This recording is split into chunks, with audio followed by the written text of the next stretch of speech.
Ang tunay na mukha ng Pilipinas, ang pagkabigla ng isang German knee crew. Alam nyo ba? Isang dokumentaryo na ipinalabas sa Europa ang kasalukuyang nagiging usap-usapan at tahimik na lumilikha ng ingay sa social media. Ang pamagat nito ay ito ang tunay na mukha ng Pilipinas. Ang pamagat ay tila mapaghamon, parang isang babala, ngunit hindi ito gawa-gawa lamang para makakuha ng atensyon.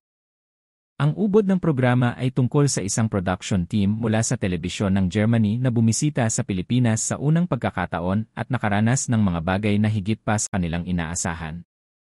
Ang pangalan ko ay Lucas. Ipinanganak ako sa Germany ngunit ngayon ay naninirahan na sa Pilipinas. Dahil matagal na ako rito, ang pagdating ng mga modernong idalawa iba sa tamang oras, ang mainit na pagbati ng mabuhay ng mga security guard, at ang pagiging matulungin ng mga kapwa pasahero ay naging normal na para sa akin. Subalit, sa mata ng mga tao ngayon palang nakatapak sa lupang ito, ang bawat pangyayari ay nag-iwan ng matinding impresyon, minsan, para itong isang himala. Ang dokumentaryo ay sumusubaybay sa kwento ng 5 German staff. Ang una nilang ikinagulat ay ang paliparan, sinundan ng sistema ng transportasyon, ang mga lansangan at parke sa modernong distrito, at ang kanilang tinuluyang matandang bahay na bato. Ang pagkakapareho ng bawat eksena ay hindi lamang ang kalinisan o kaginhawaan sa ibabaw, mas malalim dito, sila ay namangha at naantig sa malasakit. Ang natatanging pagpapahalaga ng mga Pilipino sa kapwa at ang sistema ng lipunan na sumusuporta dito. Tayo na namumuhay sa Pilipinas ay madalas na binabaliwala ang mga magagandang bagay sa ating paligid dahil sa sanay na tayo sa mga balita ng traffic at gulo. Gayunpaman, ang karaniwang araw para sa atin ay puno ng hindi kapanipaniwalang kaayusan at lambing sa mata ng mga dayuhan. Ang kwentong ito ay magbibigay sa inyo ng pagkakataong makita ang pamilyar na tanawin sa isang ganap na bagong perspektibo. Ang production team ay binubuo ng 5 tao. Si Direk Marcos, nasa edad 40, ay mabilis magdesisyon sa set at kahit minsan ay medyo strikto, mahalaga sa kanya ang resulta. Ang veteranong kameraman na si Hans, isang tahimik na lalaki na masigasig na tumitingin sa mundo gamit ang lente ng kamera, wala siyang katulad pagdating sa pag-aalaga ng kagamitan. Ang audio specialist na si Sophie, na may likas na kahinahunan at nagsisilbing tagapapayapa sa tensyon ng grupo. Ang batang assistant na si Felix, nasa unang bahagi ng edad 20, bagamat hindi pa bihasa sa wika, ay magaling gumamit ng smartphone at aktibong nakikipag-usap sa mga tao.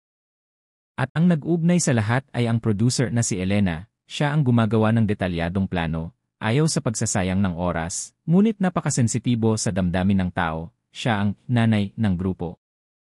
Sa utos ng kanilang headquarters, ipinadala sila sa Pilipinas upang maghanap ng bagong material. Ito ay isang biglaang biyahe na mabilisang inayos. Ang tema ng programa at ang mga interviewin ay hindi pa napapagpasyahan para silang tumalon sa isang blangkong paglalakbay. Bago umalis, puno ng pagdududa ang usapan ng grupo. Sabi ni Direk Marcos, narinig ko na ang Pilipinas ay magulo at delikado, pero baka may makita tayong kakaiba sa mga lumang gusali. Si Hans naman ay pesimistiko, sikat ang mga beach, pero sa Maynila. Siguradong mausok, maingay at magulo gaya ng sabi sa balita. Si Sophie naman ay puno ng pag-asa, pero lagi kong naririnig na ang mga Pilipino raw ang pinakamabait na tao sa mundo. Si Felix naman ay parang batang nagniningning ang mga mata, makakapunta ako sa bansa ng halo-halo at lechon. Siguradong masaya ito. Si Elena, bagamat nakangiti, ay nanatiling praktikal. Ang unang hamon ay kung maipapasok ba natin ng maayos ang mga kagamitan sa airport nang walang aberya.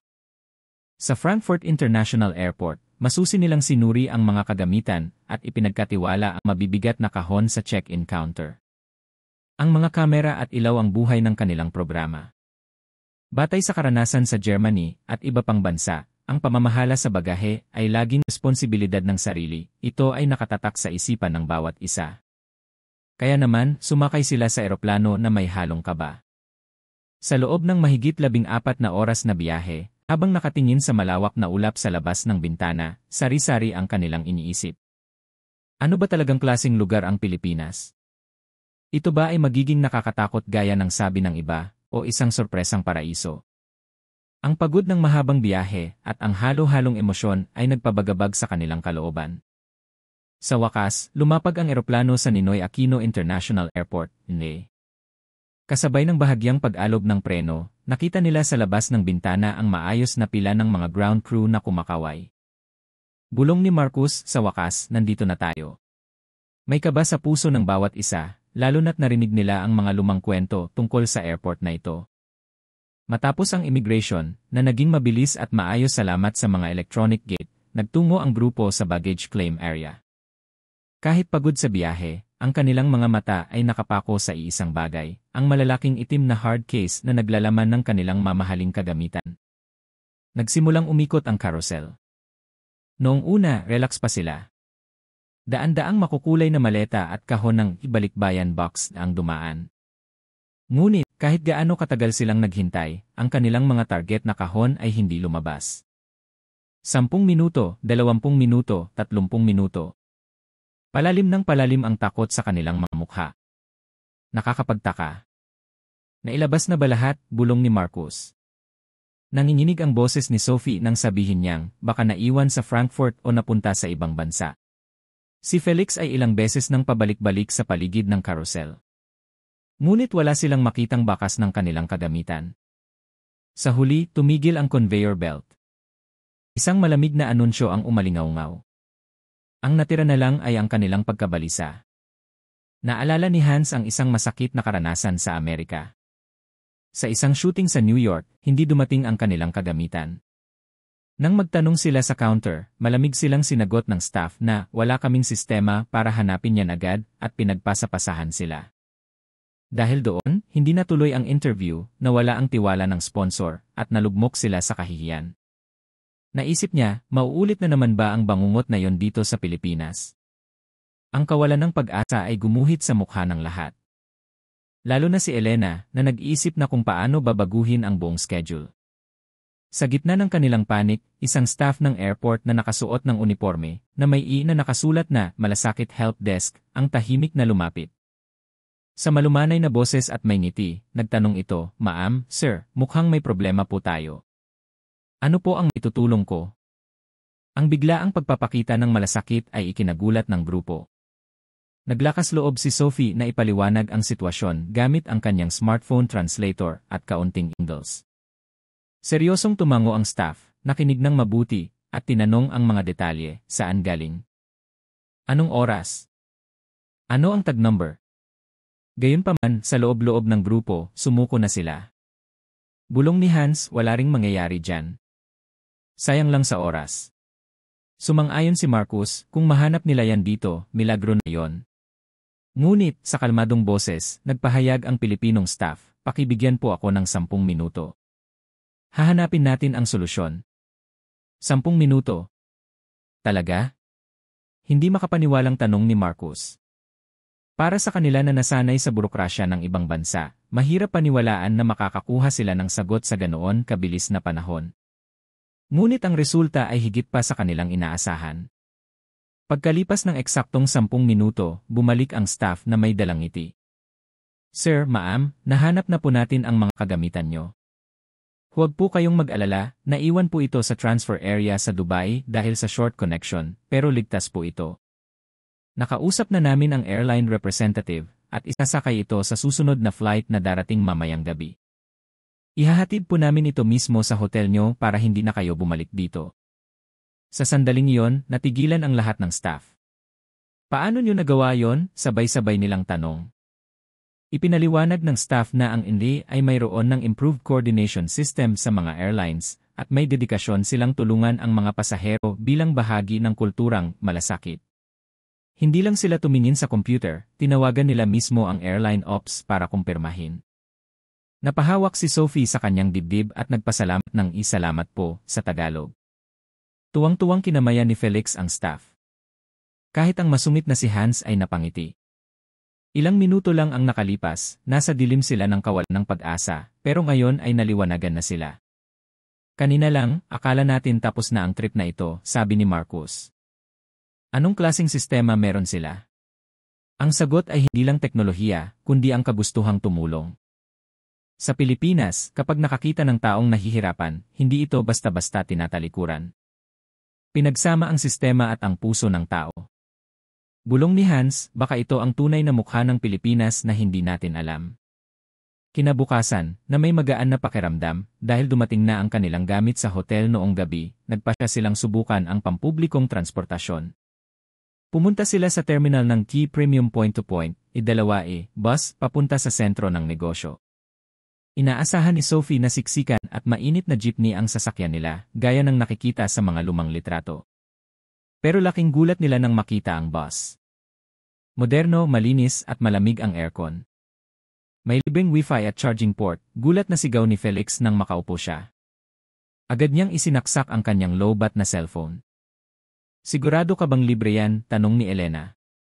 Tumango ang katabing pasahero na isang estudyante at mumiti, opo, free po yan para sa lahat.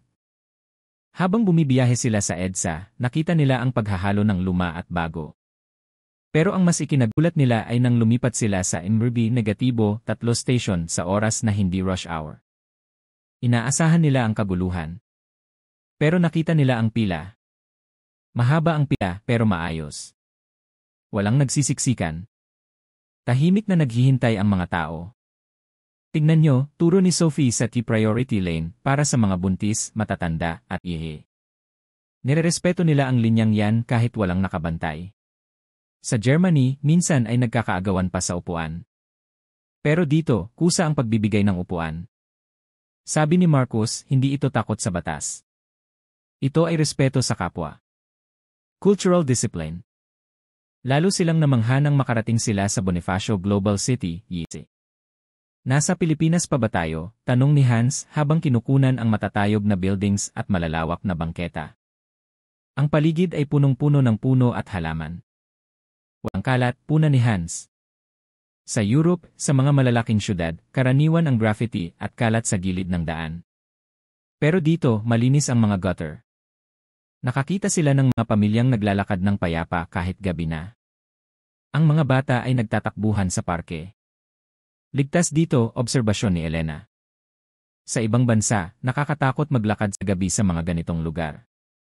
Pero dito, parang ang gaan ng pakiramdam. Napansin din nila ang disiplina sa tawiran. Hinihintay ng mga tao ang green light bago tumawid. Akala ko ba magulo ang trapiko sa Maynila? Tanong ni Felix. Ipinaliwanag ng guide nila na sa mga lugar na ito, mahigpit ang batas, pero higit doon, may hiya ang mga tao na lumabag kapag nakikita nilang sumusunod ang iba. Nagpatuloy ang kanilang pagkamangha nang marating nila ang kanilang tutuluyan. Sa halip na sa isang modernong hotel, nag-book si Elena sa isang restored na ancestral house o bahay na bato sa loob ng Intramuros, o maaaring sa vegan kung lumipad sila, pero sa konteksto ng Maynila. Isipin nating Intramuros o isang heritage area sa Quiapo, San Juan. Pagdating nila sa harap ng bahay, medyo nag-alangan si Marcos. Luma ang pader, gawa sa adobe at brick. Ang malalaking bintanang kapis ay tila galing pa sa 1,800 na. Sigurado ka ba dito, Elena? Tanong niya. Mukhang haunted house. Pero nang buksan ng tagapamahala, isang ginang na nakasuot ng simpleng Filipiniana, ang malaking pinto, bumungad sa kanila ang ibang mundo. Ang sahig ay gawa sa makintab na kahoy na nara na daan-daang taon na ang tanda. Ang hangin ay amoy bulaklak ng sampagita at antique wood polish. Tuloy po kayo, bati ng ginang sa Ingalls. Pumasok sila at namangha.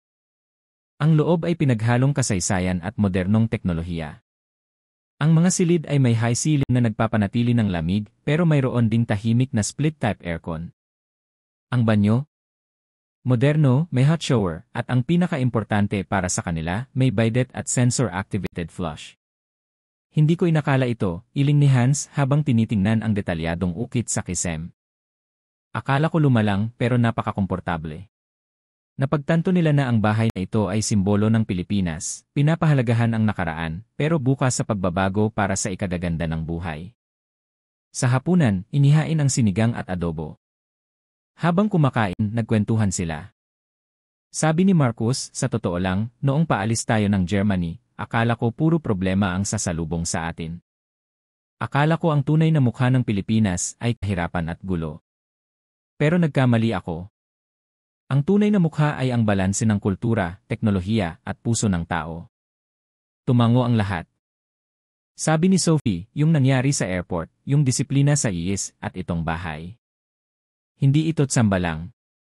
Ito ay resulta ng pagsisikap ng mga tao.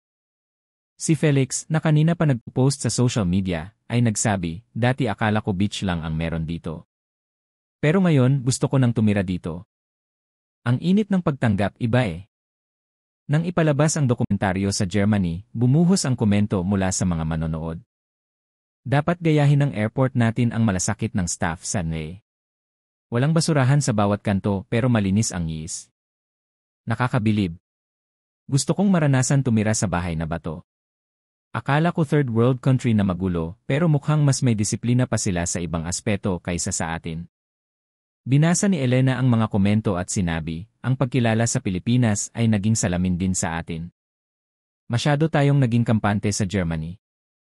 Dito, nakita natin na ang pag-unlad ay hindi lang tungkol sa yaman, kundi sa pag-ugali. Ang karanasan ng German crew ay hindi lang serye ng swerteng pangyayari. Ang mabilis na aksyon sa airport, ang maayos na transportasyon sa mga piling lugar, ang ligtas na lansangan, at ang pagpapahalaga sa kasaysayan, ito ay bunga ng bayanihan at pagsisikap ng mga Pilipino na bumangon at magpaganda ng bansa. Umuwi sila sa Germany dala ang aral na ang ganda ng Pilipinas ay hindi lang nasa mga isla at dagat, kundi nasa pang-araw-araw na buhay, sa tipo at opo, sa pagbibigay ng upuan sa nakatatanda, sa pagpila ng maayos, at sa ngiti sa kabila ng pagod. Ito ang tunay na yaman na maipagmamalaki sa mundo. Kayo, ano sa tingin nyo? Sa inyong pamilyar na araw-araw, baka may mga bagay na tinuturing nyong normal pero kayamanan na pala sa mata ng mundo. Ang kwentong ito ay paalala na ang Pilipinas ay puno ng himala, kailangan lang nating tingnan sa tamang perspektibo. Maraming salamat sa panonood. Hanggang sa muli.